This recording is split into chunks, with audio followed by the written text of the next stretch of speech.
তিন ব্যক্তিকে সাহায্য করা এটা আল্লাহ রাব্বুল আলামিন নিজের উপরে নিজে আবশ্যক করে নিয়েছে। কয় ব্যক্তিকে? তিন ব্যক্তিকে।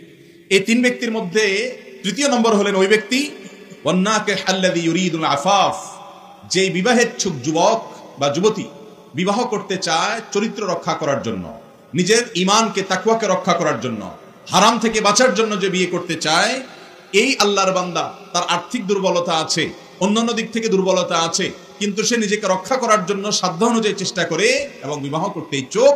আল্লাহ রাব্বুল আলামিন এই আল্লাহর বান্দাকে সাহায্য করবেন, এটা আল্লাহর জিম্মাদারি। আল্লাহ নিজে এটার জন্য নিজের জিম্মা নিয়ে নিয়েছে।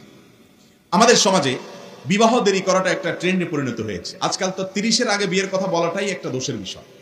30 পার হলে আস্তে আস্তে বিয়ের উপযুক্ত মনে করা হয়।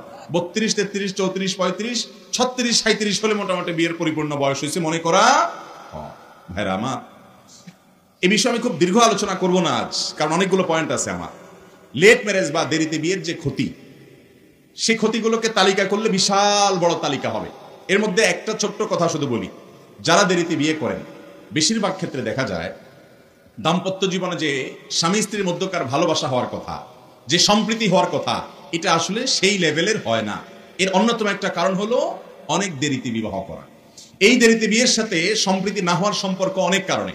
ছেলে হোক আর মেয়ে হোক, যৌবনের যে তাড়না, বিশেষ করে যখন সমাজের রন্ধ্রে রন্ধ্রে প্রতিটি কাজে অশ্লীলতার জোয়ার চলছে, চরিত্র নষ্ট করার জন্য হাজার রকমের আয়োজন আছে, সে কর্মস্থলে থাকুক কিংবা শিক্ষা প্রতিষ্ঠানে থাকুক, রাস্তায় যাক কিংবা বাসায় থাকুক, ফেসবুকে ঢুকুক কিংবা ইউটিউবে ঢুকুক, কোনো জায়গায় তার চরিত্রকে সে রক্ষা করা এটা আজকাল কঠিন, সহজ কোনো বিষয় নয়।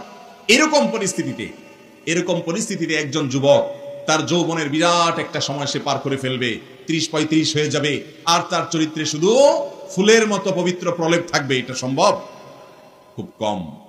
তো ফিলিংস এগুলো যখন সে অবৈধ পথে, অন্যায় পথে, হারাম পথে, অজায়গায় কুজায়গায় ব্যয় করে ফেলে, যখন সময় হয়, উপযুক্ত জায়গা যখন সে পায়, তখন আর সে ভালো ফিলিংস গুলো শেয়ার করার, তার ভিতরে সেরকম ভালোবাসা সম্প্রীতি শেয়ার করার মতো অবস্থা আসলে থাকে না।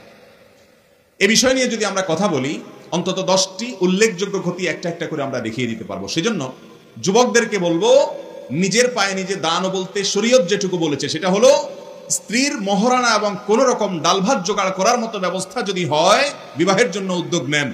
আর চাচাজানদেরকে বলবো, মেহেরবানি করে নিজের ছেলে হোক আর মেয়ে হোক, সমাজের তথাকথিত জাতে উঠতে গিয়া তাদেরকে বুড়ো বানিয়ে বিয়ে দিবেন না। যদি দেন, তলে তলে যত পাপ হবে, যত গুনাহ করবে, যত হারামে লিপ্ত হবে, এই সবগুলোর দায়ভার কোনো না কোনো ক্ষেত্রে আপনাকেও নিতে হতে পারে। এই একটি বিষয় আমাদেরকে মাথায় রাখতে হবে। বিবাহের ক্ষেত্রে একটা অন্যতম